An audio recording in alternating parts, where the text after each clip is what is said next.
Hello students, आज हम आपके लिए फ्लूइड ऑफ मैकेनिक्स का जो है वो सेकंड पार्ट डिस्कस करेंगे। हमने प्रीवियस वीडियो में फर्स्ट पार्ट में डिस्कस करा था, आपके प्रॉपर्टीज ऑफ फ्लूइड वहां पर डिस्कस करी थी। प्रॉपर्टीज ऑफ फ्लूइड्स में हमने काफी अच्छे अच्छे कॉन्सेप्ट डिस्कस करे थे।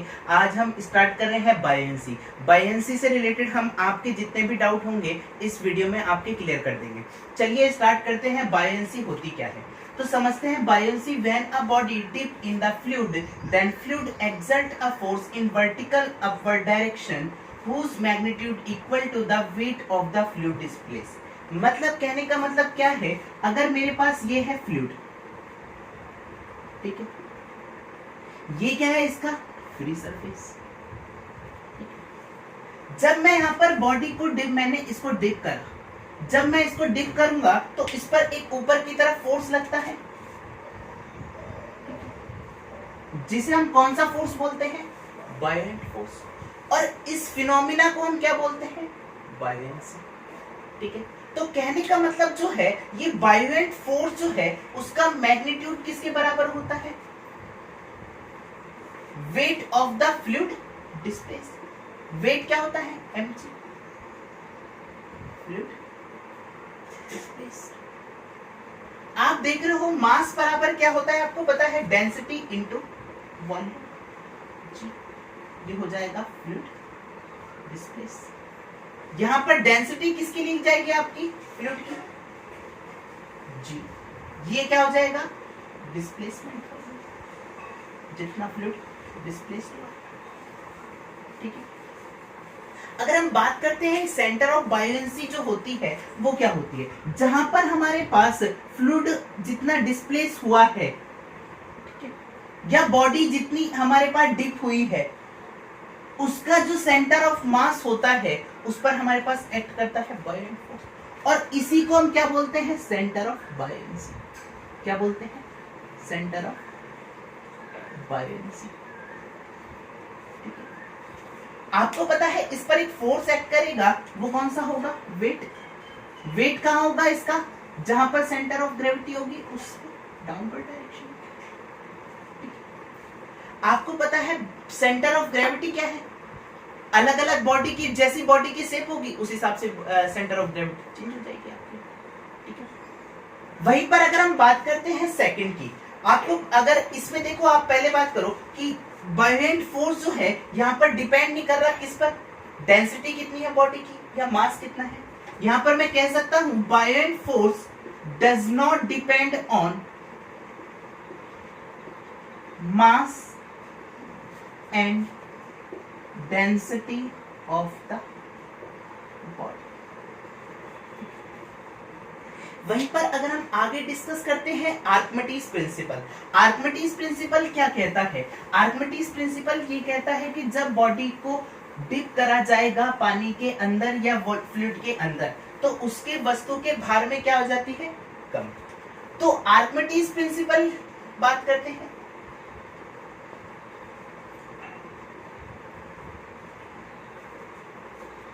आर्किमिडीज प्रिंसिपल क्या कहता है कि वस्तु के भार में जो कमी आ रही है,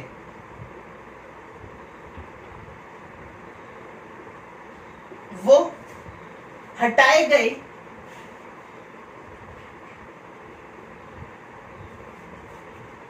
द्रव के भार के बराबर हो। अगर हम बात करते हैं आर्किमिडीज प्रिंसिपल की, आपको पता है अगर बॉडी फ्लूइड के अंदर डिस्प्लेस नहीं है तो ये क्या है, इसका वेट यहाँ पर ज्यादा है। जब मैं फ्लूइड के अंदर इसके अंदर डिस्प्लेस करूंगा इसको, तो क्या होगा, इसके वस्तु के भार में क्या आ जाएगी, कमी आ जाएगी। जो वस्तु का भार मैंने कहा पहले क्या था, ट्रू वेट क्या था, W1। फाइनल वेट जब हमने उसको डिप कर दिया क्या था, W2। अब इसके वस्तु के भार के बराबर हटाए गए, कितना हटाया भाई, इतना ही तो हटाया। और ये किसके बराबर होता था हमारे पास, बायोएंट फोर्स के। तो मैं यहां से लिख सकता हूं wait of the fluid displaced. तो यहां से वेट जो है, वस्तु के भार में जो कमी आई है वो किसके बराबर होगी भाई, रो किसके, फ्लूइड की, जी वी डिस्प्लेसमेंट। ठीक है, अगर हम बात करते हैं, आप देखो यहां से कि हमारे पास ये निकल कर आया कि वस्तु के भार में जो कमी आ रही, ठीक है। अगर हम बात करते हैं कि वस्तु के भार में कितनी कमी आई, ठीक है, तो वस्तु के भार में जो कमी आ रही है वो किसके बराबर है हमारे पास, हटाए गए द्रव के भार के बराबर, ठीक है। तो यहाँ पर अगर हम बात करते हैं तो आर्किमिडीज प्रिंसिपल से ही एक आता है आपका प्रिंसिपल ऑफ फ्लोटेशन। क्या आता है? Principle of flotation. Principle of flotation क्या कहता है भाई? प्रिंसिपल ऑफ फ्लोटेशन ये कहता है कि यहां से अगर हमारे पास बॉडी की डेंसिटी ज्यादा है, किससे? फ्लूइड से, तो हमारे पास बॉडी क्या हो जाएगी? सिंक, मतलब डूब जाएगी। अगर हम बॉडी जो की डेंसिटी कम है, किससे? फ्लूइड से, तो बॉडी विल फ्लोट, क्या करने लगेगी? तैरने लगेगी। एक कंडीशन ये भी हो सकती है बॉडी की जो डेंसिटी है वो फ्लूइड के बराबर है, तो इस केस में क्या होगा हमारे पास? इस केस में क्या होगा कि बॉडी तो फ्लोट तो करेगी, फ्लोट तो करेगी, पर उसका जो अपर सरफेस होगा वो क्या होगा? उसके कॉन्साइड करेगा किससे? फ्री सरफेस से। तो मैं कह सकता हूं कि यहां से upper surface कॉन्साइड with free surface of water, ठीक है। यहीं पर अगर हम बात कर लेते हैं, स्पेसिफिक ग्रेविटी भी आपकी क्या बताती है? कि फ्लोटेशन को बताती है। स्पेसिफिक ग्रेविटी, स्पेसिफिक ग्रेविटी क्या होती है भाई? डेंसिटी ऑफ द बॉडी या density of the fluid upon density of standard fluid या वाटर, ठीक है। यहां पर अगर हम बात करते हैं डेंसिटी ऑफ बॉडी, और ये क्या है? Density of fluid. अगर मेरे पास स्पेसिफिक ग्रेविटी जो है वो यहां पर रो भी ज्यादा है, किससे? रो एफ से, तो इस टाइम केस में हमारे पास एस क्या हो जाएगा? Greater than 1। अगर एस ग्रेटर देन 1 है तो बॉडी कैसी हो जाएगी भाई? Sink down. यहीं पर अगर मैं बात करता हूं स्पेसिफिक ग्रेविटी लेस देन 1 है तो क्या करेगी? फ्लोट करेगी। अगर स्पेसिफिक ग्रेविटी इक्वल टू 1 है तो क्या होगा? सिमिलरली कंडीशन अप्लाई हो जाएगी, ठीक है। आगे बात करते हैं हम, नोट्स आप प्रॉपर बनाते रहिए, ठीक है। नेक्स्ट हम बात करते हैं आपसे एंगुलर डिस्प्लेसमेंट जो है कि बॉडी हमारे पास स्टेबल इक्विलिब्रियम में कब होगी, अनस्टेबल में कब होगी, इसको डिस्कस करते हैं, ठीक है। जब हम बॉडी को क्या प्रोवाइड कराते हैं? एंगुलर डिस्टरबेंस प्रोवाइड कराते हैं, ठीक है। केस 1 मैं लेके चल रहा हूं, यहां पर मैंने कहा है कि बॉडी क्या है? फुल्ली सबमर्ज्ड है। कैसी है? Fully submerged. जब बॉडी फुल्ली सबमर्ज्ड है तो हमारे पास क्या होगा? देखिए ये है भाई, ये जो एक्सेस पास कर रही है कौन सी है? मैंने कहा न्यूट्रल एक्सेस। आपकी 3 कंडीशन बनेंगी, मैंने यहां पर तीनों कंडीशन ड्रॉ कर दे रहा हूं एक ही बारी में।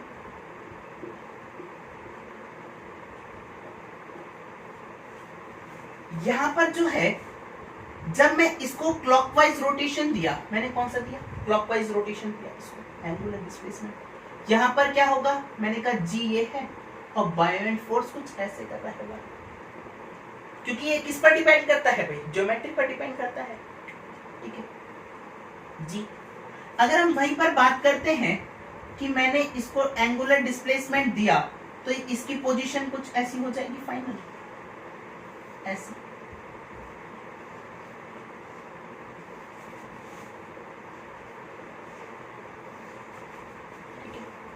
तो इस केस में क्या है आपको पता है?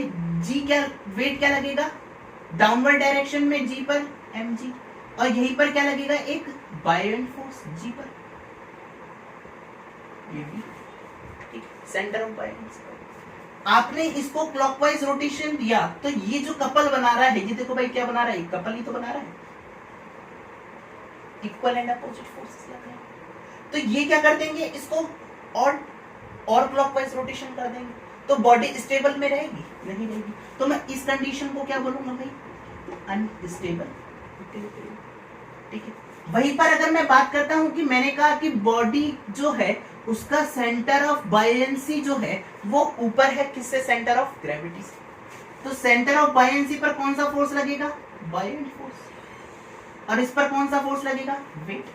तो आप देख रहे हो इसका जो सेंस है वो कैसा है, ये कैसा क्या प्रोवाइड कराएगा, एंटी क्लॉकवाइज। तो इसको क्या कर देगा, इसी कपल को हम क्या बोल सकते हैं, रिस्टोरिंग कपल।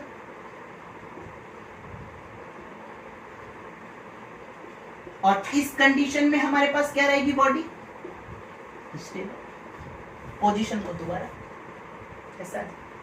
वहीं पर अगर मैं तीसरी कंडीशन की बात करता हूं, मैंने कहा बी और जी जो है वो कॉन्साइड कर रहे हैं, क्या कर रहे हैं, कॉन्साइड। जब बी और जी कॉन्साइड करेंगे तो इस कंडीशन को हम बोलते हैं न्यूट्रल इक्विलिब्रियम। क्या बोलते हैं, न्यूट्रल इक्विलिब्रियम। ठीक है, तो कहने का मतलब ये है कि बॉडी जब फुली सबमर्ज्ड होगी तो स्टेबल इक्विलिब्रियम हमें तभी अचीव होगा जब हमारे पास when B is above G, ये पूछा जाता है आपसे। ठीक है, सेकंड बात करते हैं केस 2।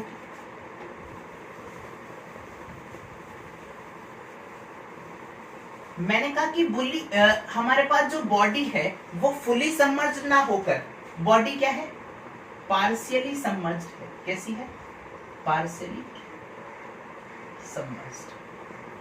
ठीक है, जब बॉडी पार्शियली सबमर्ज्ड है, मैंने कहा कुछ ऐसे करके, और मैंने इसको क्या करा, क्लॉकवाइज रोटेशन प्रोवाइड करा दिया।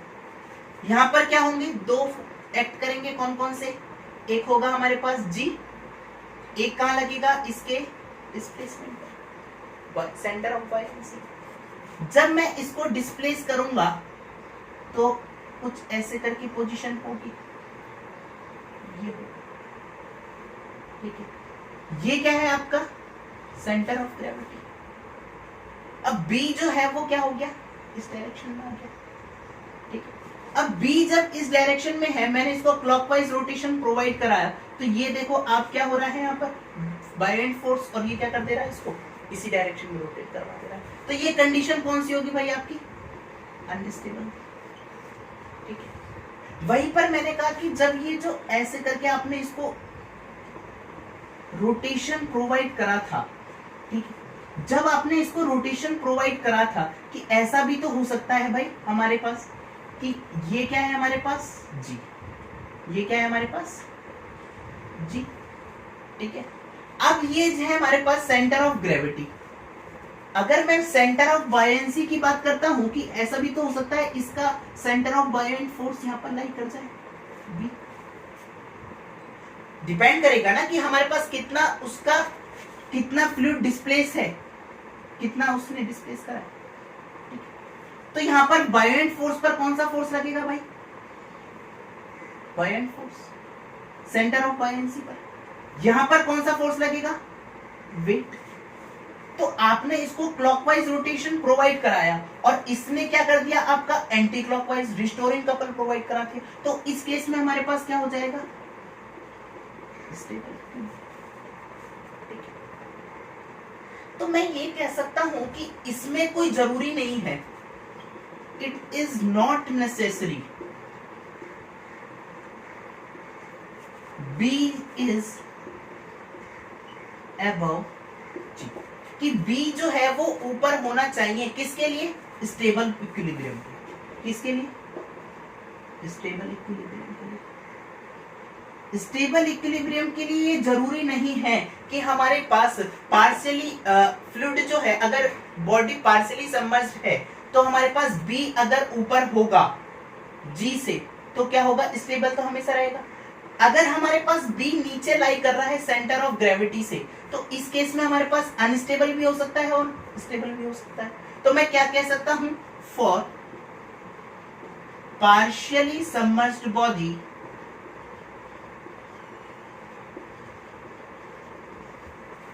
ठीक है, स्टेबल इक्विलिब्रियम के लिए हमारे पास if G is above B, centre of gravity क्या है हमारे पास, सेंटर ऑफ बायनेंसी से ऊपर है, तो इसमें हमारे पास क्या हो सकता है, ये स्टेबल भी हो सकता है और अनस्टेबल भी हो सकता है, दोनों तरीके से कंडीशन हो सकती है हमारे पास। ठीक है, आगे बात करते हैं। हमने यहाँ पर देखा कि एंगुलर डिस्प्लेसमेंट प्रोवाइड कराने पर हमारे पास स्टेबल, अनस्टेबल और न्यूट्रल इक्विलिब्रियम की हमने बात करी। ठीक है, वहीं पर अगर हम आगे बात करते हैं, कुछ पॉइंट्स डिस्कस कर लेते हैं आपसे। ठीक है, आपके न्यूमेरिकल में काम आ जाएंगे वाले पॉइंट।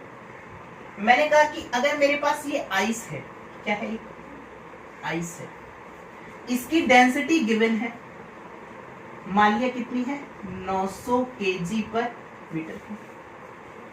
ये क्या कर रही है, समुद्र के पानी में अर्थात सी वाटर में इसकी डेंसिटी गिवन है 1100 kg पर मीटर क्यूब। तो ये पूछा गया है कि आइस का कितना पार्ट जो है वो सी वाटर से ऊपर रहेगा, ये पूछा गया। ठीक है, तो आइए समझते हैं। सबसे पहले आपको पता है कि हमारे पास बायोएंट फोर्स लगेगा इसमें, वो किसके बराबर होता था, rho of the fluid g into v displacement. ठीक है, बायोएंट फोर्स किसके बराबर होता था, वेट के। यहां पर वेट ऑफ द बॉडी, कितने वस्तु के भार में कितनी कमी आई है, मैंने कहा mg की कमी आई है। ठीक है, ये कितना हो गया भाई, रो एफ जी वी डिस्प्लेसमेंट। मास बराबर क्या होता है, डेंसिटी इंटू वॉल्यूम। यहाँ डेंसिटी किसकी लोगे भाई, बॉडी की या आइस की, यहाँ पर बॉडी क्या है आपकी, आइस। ये कितना हो गया, रो एफ जी वी डिस्प्लेसमेंट, जी से जी कट गया। तो यहां से आप देख रहे हो रो आइस इंटू वॉल्यूम। वॉल्यूम क्या होता है, एरिया इंटू हाइट। मान लिया मैंने इसकी लेंथ जो है वो कितनी है, कैपिटल है, और एरिया कितना है, कैपिटल है। तो यहां से रो ऑफ आइस जो है आपको गिवन है, वो हम बाद में लिखेंगे नेक्स्ट स्टेप में। वी क्या है हमारे पास, एरिया इंटू, यहां पर डेंसिटी ऑफ द फ्लूइड या सी वाटर इंटू वॉल्यूम डिस्प्लेसमेंट कितना हुआ है भाई, इतना ही तो हुआ है। तो ये किसके बराबर हो जाएगा, एरिया इसका, और मैंने मान लिया कितनी हाइट तक है, h हाइट तक गया, एरिया इंटू h। तो यहां से a से a कट गया आपका। डेंसिटी ऑफ आइस कितनी गिवन है आपकी, 900। Length density of the fluid कितनी गिवन है आपकी, 1100 h। तो यहां से L अपॉन H का जो रेशियो निकल कर आया वो कितना आया भाई, 11/2। आपकी अगर लेंथ है, हाइट जो है, लेंथ जो है वो कितनी है यहाँ पर इसकी 11, और उसमें से 9 पार्ट जो है वो कितने सबमर्ज्ड है, वाटर के अंदर। तो बचा कितना भाई, 2 पार्ट। तो यहां पर मैं कह सकता हूं fraction of part of ice above कितना है भाई, कितना है हमारे पास, टोटल कितना है 11, उसमें से कितना पार्ट ऊपर है, 2, यानी कि 2/11 पार्ट ऊपर। इससे आप परसेंटेज में भी निकाल सकते हो। ठीक है, सेकंड क्वेश्चन की अगर मैं बात करता हूं, सेकंड क्वेश्चन मैंने डिस्कस करा, सपोज दैट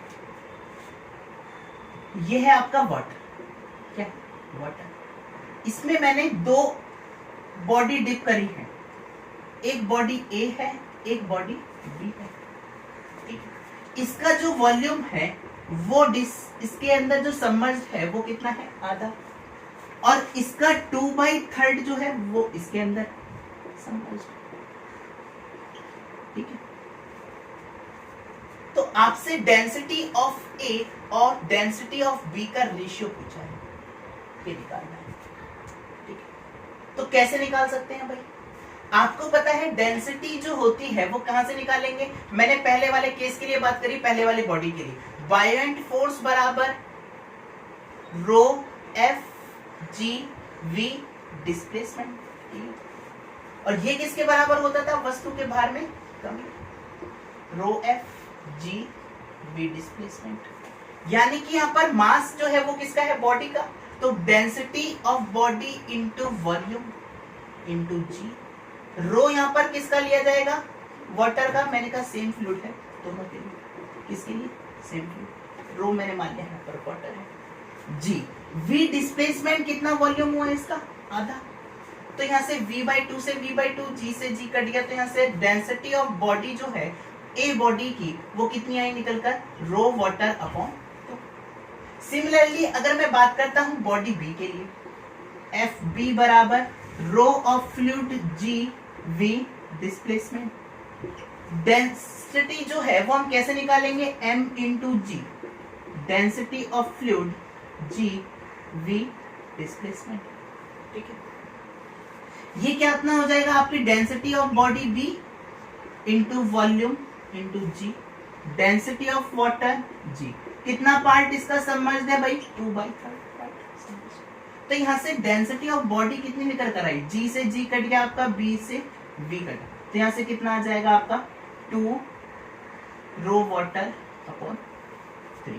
तो अगर मैं डेंसिटी का रेशियो निकालता हूं ए और बी का, वो कितना आ जाएगा भाई, रो डब्ल्यू अपॉन 2, और ये कितना हो जाएगा 2 रो डब्ल्यू अपॉन 3, ठीक है। तो रो डब्ल्यू से रो डब्ल्यू कट गया, कितना आ जाएगा 3:4, क्या आ जाएगा, ठीक है। अगर हम एग्जामिनेशन पॉइंट ऑफ व्यू से बात करते हैं कि भाई हमें एग्जामिनेशन में कैसे करना है, ठीक है, ये तो हो गया भाई आपका कन्वेंशनल मेथड। आपको करना क्या है, देखना डेंसिटी ऑफ ए, यहाँ पर वॉल्यूम लिखना है सेम सबमर्ज्ड किसके लिए, दूसरे वाले के लिए, volume of submerged of body B, यहाँ पर density of body B, volume of submerged of body A, density of A कितना सबमर्ज्ड है भाई, 2/3 पार्ट, ठीक है। यहाँ पर कितना सबमर्ज्ड है भाई इसका वॉल्यूम, 1/2 पार्ट, ठीक है। तो यहाँ से density of A upon density of B निकालेंगे तो कितना आ जाएगा, 3:4, ये आ जाएगी। यही क्या होती है आपकी कंडीशन ऑफ फ्लोटेशन, ठीक है। नेक्स्ट थर्ड पॉइंट अगर हम डिस्कस करते हैं, अभी तक हमने 2 क्वेश्चन देखे, ये आपके एग्जामिनेशन पॉइंट ऑफ व्यू से बहुत ज्यादा इंपॉर्टेंट है, डायरेक्ट पूछ लिए जाते हैं, ठीक है। थर्ड पॉइंट की डिस्कस करते हैं। मैंने कहा कि थर्ड पॉइंट के लिए अगर मैं बात करता हूं, तो मैंने कहा कि आपको पता है कि एक वाटर में अगर आप एक कील लेते हो, वो तो आपकी डिप कर जाती है, डूब जाती है, सिंक हो जाती है, पर आपका एक पानी का जहाज जो है वो नहीं डूबता भाई, ऐसा क्यों? आपको पता है जब आप इसको डिप करोगे तो यहां से क्या लगेगा, बायोएंट फोर्स, ठीक है। या मैं कह सकता हूं कि अगर नॉर्मली अगर हम बात करते हैं, इसकी डेंसिटी क्या है, ज्यादा है किसकी, बॉडी की, किससे, डेंसिटी ऑफ फ्लूइड्स, इसलिए सिंक हो जाती है। अगर यहाँ पर भी तो ज्यादा है, यहाँ पर देखना डेंसिटी अगर मैं बात करता हूं, यहाँ पर बायोएंट फोर्स क्या लग रहा है, बहुत नेग्लिजिबल, 0 के बराबर। जब कील डिप करेगी तो उसका पानी का जरा सा वॉल्यूम हटाएगी, जब पानी का जहाज जो है, वो शिप जो है, जब पानी के अंदर उतरेगा तो क्या होगा, बहुत सारे वॉल्यूम को क्या करेगा, हटाएगा। तो यहाँ से बहुत सारे वॉल्यूम को हटाएगा तो इतना ही ज्यादा क्या लगेगा, बायोएंट फोर्स, और ये इसको क्या कर लेता है, मेंटेन कर लेता है, ठीक है। अगर हम आगे बात करते हैं, मैंने कहा कि एक वुडन ब्लॉक के अंदर, किसके अंदर, वुडन ब्लॉक के अंदर अगर हम एक कील लगा देते हैं, नेल, क्या लगाते हैं, नेल, ये है मेरे पास वुडन ब्लॉक, ठीक है। मैंने इसके अंदर लगा दी कील, ये लगा दी मैंने इसके अंदर नेल, ठीक। ये कौन सा था आपका, वुडन ब्लॉक। मैंने कहा कि हमारे पास वुडन ब्लॉक की जो डेंसिटी है वो कम है, किससे, या डेंसिटी ऑफ बॉडी जो है वो कम है, किससे, डेंसिटी ऑफ फ्लूइड से। पर मैं अगर नेल के केस में बात करता हूं, कील की जो हमारे पास डेंसिटी है वो क्या है, ज्यादा है किससे, फ्लूइड से। तो इस केस में हमारे पास क्या होगा कि वाटर का जो लेवल है वो क्या हो जाएगा, राइज कर जाएगा। अगर नॉर्मली अगर हम बात करते हैं, मैंने नॉर्मली कहा कि हमारे पास ये है वाटर, ठीक है, ये मैंने वुडन ब्लॉक को अंदर इसके अंदर डिप करा, तो ये क्या करेगा, फ्लोट करेगा। वहीं पर अगर मैं कील लगाकर वुडन ब्लॉक के अंदर इसको डिप कर रहा हूं, तो हमारे पास वाटर लेवल का जो वाटर लेवल होगा वो राइज कर जाएगा या फॉल कर जाएगा, ये समझते हैं। आपको पता है इस पर एक कौन सा लगेगा, बायोइंट फोर्स, जो किसके बराबर होगा, इसके वेट के। मैंने कहा कि इसका मास है m1, इसका मास ले लो m2, तो ये कितना हो जाएगा m1 इंटू जी, ये कितना हो जाएगा आपका m2 इंटू जी के बराबर, ठीक है। आपको पता है जैसे मैंने एक बॉडी है, ठीक, ये है यहाँ पर वाटर का लेवल, यहाँ पर देखते हैं, इधर देखना, ठीक। अगर मैं बात करता हूं नॉर्मली यहाँ पर कितना लगता है बायोइंट फोर्स, मैंने कहा कि जब ये नॉर्मली कितना लगता था F3, ठीक। अब यहाँ पर कील आ गई है, कील की वजह से भी कुछ ना कुछ क्या होगा, फ्लूइड का डिस्प्लेस होगा, तो यहाँ पर बायोइंट फोर्स जो होगा उसके कंपैरिजन में तो ज्यादा लगने वाला, लगे बिल्कुल लगे।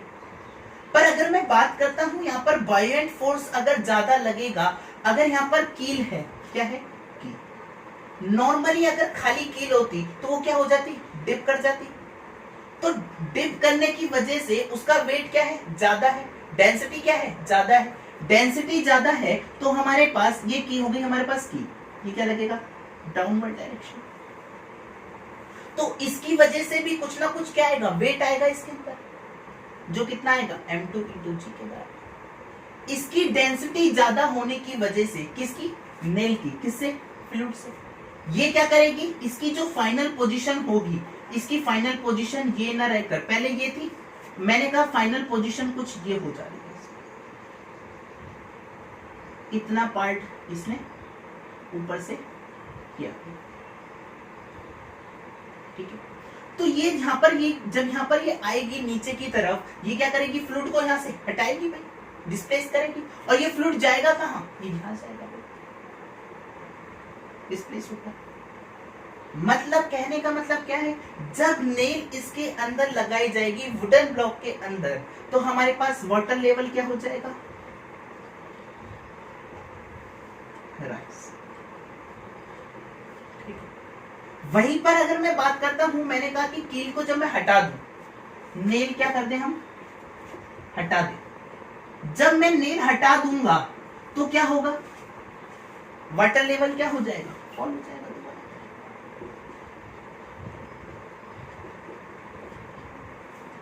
ठीक है। तो हमने ये आपसे डिस्कस करे हैं, यहाँ पर 3 पॉइंट डिस्कस करे, कौन कौन से, पहले हमने डेंसिटी ऑफ आइस देखी, कितनी हमारे पास आइस का कितना पार्ट जो है वो 2/11 हमने पहला क्वेश्चन कराया, दूसरा क्वेश्चन कराया डेंसिटी से रिलेटेड, डेंसिटी का रेशियो, तीसरा जो है हमने बताया कि हमारे पास लोहे की कील डूब जाती है, परंतु हमारे पास पानी का जहाज नहीं डूबता क्योंकि उसके अंदर क्या होता है, बायोइंट फोर्स क्या करता लगता है, ज्यादा लगता है, क्यों, क्योंकि वो क्या करता है, ज्यादा वॉल्यूम डिस्प्लेस करता है फ्लूइड का। थर्ड पॉइंट हमने वो डिस्कस करा। फोर्थ पॉइंट पर हमने ये डिस्कस करा कि हमारे पास अगर वुडन ब्लॉक के अंदर अगर हम नेल लगा देते हैं, अर्थात कील लगा देते हैं, तो उसको जब मैं पानी के अंदर डिप करता हूं तो वाटर का लेवल जो होगा वो क्या हो जाएगा, राइज कर जाएगा। वहीं पर अगर मैं नेल हटा देता हूं तो इस केस में क्या हो जाएगा, वाटर लेवल हमारा फॉल हो जाएगा, ठीक है। तो हमने यहाँ पर बायोएंसी से रिलेटेड आपके लेवल तक कंप्लीट कर लिया, ठीक है। मेटासेंट्रिक हाइट आपके में नहीं है तो हम उसको कंप्लीट नहीं करेंगे, ठीक है। तो thank you so much for watching, okay.